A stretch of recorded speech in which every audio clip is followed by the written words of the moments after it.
Okay okay ভুলু বিয়া বিয়া বিয়া বেহাবাই মোহনৰ বিয়া বিয়া পাতি কমলা ভুনীয়াকৰ ভাঙিলে হিয়া বান্ধৱ কৃষ্ণ অ হৰি ৰাম ৰাম ৰাম ৰাম ৰাম ৰাম ৰাম গ'ল অৱশেষত বিয়াখন হ'ল।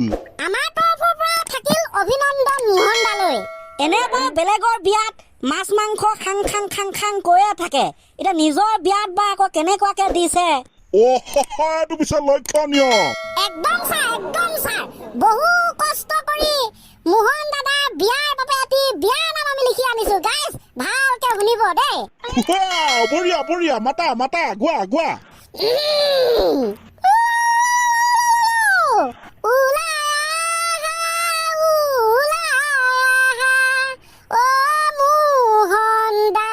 বিয়াখন পাতিলা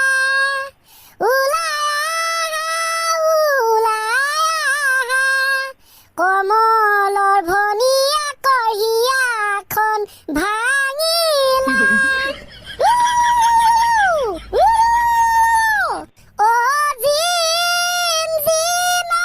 তুমি নিজৰ বিয়াতো মাছ মাংসৰ গোন্ধ পাইছা নেকি? তুমি নিজৰ বিয়াতো খেজাই মাংস খালা নেকি? বেছি খালে নহ'ব, পেট বেয়া কৰিব, ঘনে ঘনে লেটিনত গৈ হাগিব লাগিব, ঘনে ঘনে লেটিনত গৈ হাগিব লাগিব। ঐ মোহন দাদা আহিছে, আমাৰ বাইদেউ আহিছে, মোহন দাদা আহিছে, আমাৰ বাইদেউ আহিছে, ৰভাতলিত মোহন দাদাই বৰ লাজ কৰিছে, ৰভাতলিত মোহন দাদাই বৰ লাজ কৰিছে। বৰ আচৰিত বিয়া নাম দেখোন। হয় ছাৰ, ছবি জগতৰ পৰা আঁতৰত এয়াই মোহন ৰূপে খ্যাত বেহাৰবাৰী আউটপোষ্টৰ দীপজ্যোতি কেম্প। ধুমধামেৰে হৈ গ'ল বিয়াখন হাউট। তাকে পুৰা পুৰা ভাল হৈছে আৰু কমলা ভনীয়েকৰ হয় তোক শুন বেহাৰবাৰী প্ৰেম কাহিনী। তো ছাৰ চবেই জানে বেহাৰবাৰীত মোহন আৰু কমলা ভনীয়েকৰ প্ৰেম কাহিনী। কোনোদিন চাগে মোহন দাই কমলা ভনীয়েকক দেখিয়ে নাপালে। হয় দিয়া আৰু বোলো তোমালোকে আছোন বোলে কুকুৰৰ নেজ কেতিয়াও চিধা নহয়।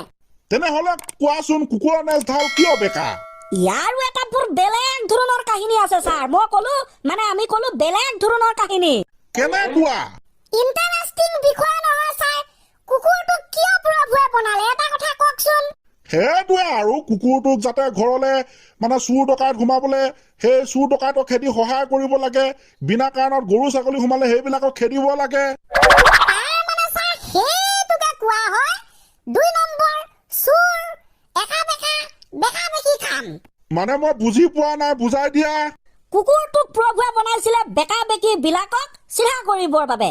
এই ধৰক চিধা কাম ভাল ১ নম্বৰ কাম বিলাক সত্য পথত, বেকা বেকি কাম এই ধৰক চোৰ ডকাইত। সেইটো বাৰু হয়।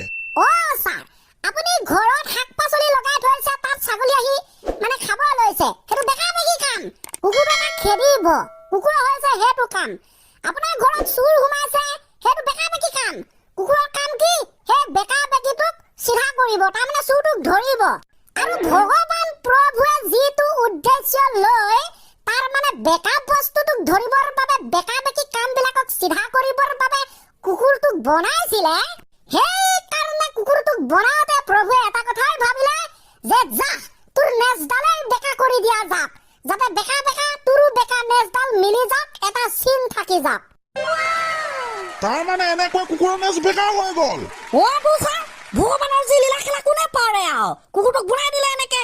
আৰু এটা কথা, যেতিয়াই নেকি এইখন পৃথিৱীত এইখন জগতত চিধা মানুহৰ সংখ্যা বাঢ়িব, চোৰ ডকাইত বেকা বেকি কাম বিলাকৰ চিন্তাধাৰাটো একেবাৰে নাইকিয়া হ'ব তেতিয়া এই কুকুৰৰ নেজডাল চিধা হৈ পৰিব এইটো ভগৱান প্ৰভুৰ দোৱা মজা মজা কোনে পায় আৰু ন পাই গলো দেই বৰ ধুনীয়াকে গম পালো কিয় গাখীৰ মদৰ ক্ষেত্ৰত সেইটো কিয় কুকুৰৰ নেজ বেকা মজা হৈছে দেই ভাল লাগিল ক্লাছটো ইমানতে আমি ছুটিয়ে দিম কাৰণটোতো সময় হৈছে হয় নাই থেংক ইউ ছাৰ বহুত বহুত ধন্যবাদ দেই ওকে ন